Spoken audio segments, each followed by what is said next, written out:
گرتی ہے تم توڑ دیتی ہے۔ نعرہ تکبیر، نعرہ رسالت، ذکر شہداء کربلا۔ یہ مولا حسین رضی اللہ تعالی عنہ ہیں جنہوں نے ایسی ایسی قربانیاں دی۔ اس کے بعد یہ قافلہ آگے چلا۔ باتیں بہت ہیں لیکن اختصار میں تھوڑا عرض کر کے آپ کو مدینے سے اپن شروع ہوئے تھے، واپس مدینے تک پہنچا دیتا ہوں آخری رات کے اندر کہ حضرات یہ قافلہ آگے چلا۔ آگے چلنے کے بعد ان کو کچھ حاجت ہوئی یزیدیوں کو، انہوں نے اپنی حاجتوں کو پورا کیا، پانی بھرا، سب کچھ کیا، لیکن اس وقت کیا یہ تھا کہ مولا حسین کے سر کو انہوں نے زمین میں گاڑ دیا تھا کہ جب جائیں گے جب واپس لے لیں گے، جب جائیں گے جب واپس لے لیں گے۔ اب جب چند گھنٹے رکنے کے بعد انہوں نے اپنے کام پورے کر لیے، اب یہ مولا حسین کے سر کو نکالنے کو تیار ہے، مولا حسین کے سر کو نکالنے کو تیار، لیکن مولا حسین کے سر کو نکال رہے ہیں۔ سر ٹس سے بچ نہیں ہو رہا ہے، سر زمین سے اٹھ نہیں رہا ہے، سر پاک زمین سے اٹھ نہیں رہا۔ اب ان لوگوں نے دوسرے آدمی کو بلایا، دوسرے نے تیسرے کو بلایا، تیسرے نے چوتھے کو بلایا، سب کو بلایا کہ بات کیا بات ہے بھائی، آئے تھے تو لوگ نیزہ پہ آرام سے آ رہے تھے لیکن اب یہ یہاں سے نکل نہیں رہے، کیا بات ہو گئی؟ بڑے بڑے طاقت کو بلایا جو ان خیمے میں تھے، ان یزیدی بھیڑیوں کے ساتھ اٹھانے کی کوشش کی سر حسین کو، لیکن سر حسین کس سے بس نہ ہوا۔ مجبوراً یزیدی بھیڑیے بولے کہ ان کا معاملہ پتہ ہوگا تو کسی کو پتہ نہیں ہے، اگر پتہ ہے تو سیدہ زینب ہی کو پتہ ہوگا کہ یہ اٹھ کیوں نہیں رہا ہے، سر زینب کو بلاؤ۔ سیدہ زینب رضی اللہ تعالیٰ عنہ کو بلایا، کہا تمہارے بھائی کا سر اٹھ نہیں رہا ہے، یہ تو بتا دو ذرا۔ نگاہ ڈالی مولا حسین کی طرف، اس کے بعد اشاروں میں کیا بات ہوئی، سیدہ زینب سمجھ گئی۔ سیدہ زینب بولی ہمارے قافلے میں کتنے لوگ تھے گنو، پورے ہیں یا نہیں ہیں؟ تو کیا دیکھا، پورے تو تھے لیکن ایک کم تھا، سکینہ وہاں پہ موجود نہیں، سیدہ سکینہ موجود نہیں جو 7.25 سال کی تھی۔ ایک تاریخ میں 9 سال عمر ہے، ایک تاریخ میں روایت میں 7.25 سال عمر ہے۔ 2 تاریخ قسم خدا کی پڑھی گئی، دیکھی گئی، سنی گئی۔ اس کے بعد حضرات یہ ہوا کہ اللہ اکبر، سکینہ کو کون لے کے چلا گیا؟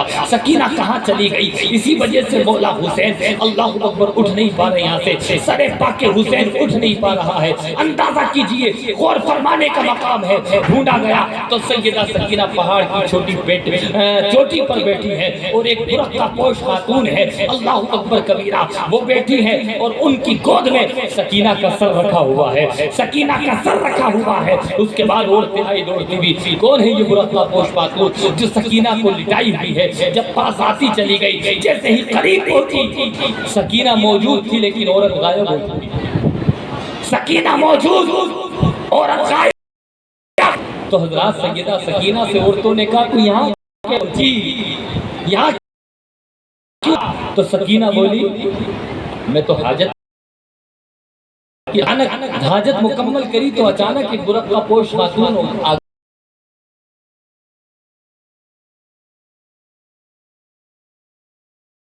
کون ہے آپ؟ کون ہے آپ؟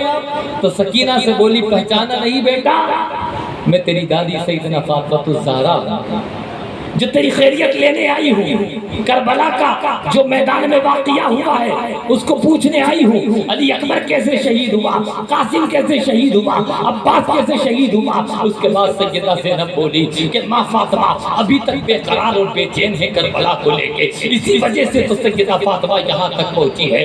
حضرات محترم سیدہ سکینہ کو اٹھایا، اٹھانے کے بعد گھوڑے پہ بٹھایا، بٹھانے کے بعد اس سے یہ بھی پتا چلا کہ مولا حسین کو اپنے گھر والوں کی جب زندہ تھے، جب جسم سے اللہ اکبر سر الگ نہیں ہوا تھا، جب بھی اپنے خاندان والوں کی فکر تھی، جب سر الگ ہو گیا سب بھی اپنے خاندان والوں کی فکر کر رہے ہیں۔ حضرات آگے نہیں بڑھا، اس کے بعد یہ آگے گیا، ابن زیاد کے دربار میں پہنچا۔ ابن زیاد یہ بدسلوکیہ کیا سر حسین کے ساتھ، پورا واقعہ نہیں بتا رہا ہوں۔ اس کے بعد کوفہ کے دمشق کے بازار سے گزرا، دمشق ملک شام کی راجدھانی دمشق، وہاں سے گزرا تو ملک دمشق میں کیا ہوا، انہوں نے بازار کو سجا رکھا تھا، بازار کو سجا رکھا تھا.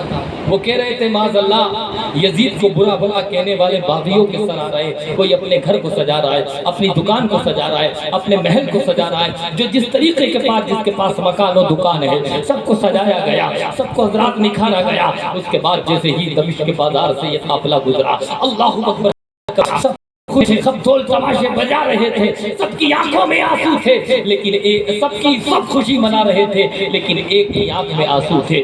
سیدہ سکینہ کی نظر پڑ گئی. اللہ اکبر, پورا دمشق خوشی منا رہا ہے, پورا دمشق ڈھول تماشے بجا رہا ہے, لیکن کیا بات ہے, اے بابا تم ادھر آؤ, تم ادھر آؤ, تم رو کیوں رہے ہو, کیا تمہیں خوشی نہیں ہے, تمہیں خوشی نہیں ہے؟ تو وہ بولے میں مجبور ہوں, مجھے کوئی خوشی نہیں ہے, میں حضور صلی اللہ علیہ وسلم کا صحابی ہوں جو بوڑھا ہو چکا ہوں, کمزور ہو چکا ہوں, میں آنا چاہتا تھا لیکن میں آ نہ سکا, لیکن بیٹی تھی جو خدا کی مرضی تھی وہ ہوا. لیکن اب بتا تیری کیا خدمت کر سکتا ہوں, کیا خدمت کر سکتا ہوں؟ اس کے بعد مولا سکینہ نے کہا کہ خدمت کیا کرنی ہے, اب تو سب کچھ ڈوب چکا ہے, اب تو سب کچھ تباہ ہو چکا ہے, اب تو سب شہید ہو چکے ہیں, ہمیں نہ بھوک کا پتہ ہے نہ پیاس کا پتہ ہے. کہا اس بزرگ صحابی نے بیٹا بتا, جس طریقے سے خدمت چاہے لے لے, 2000 درہم ہے, میں دمشق کے کمانے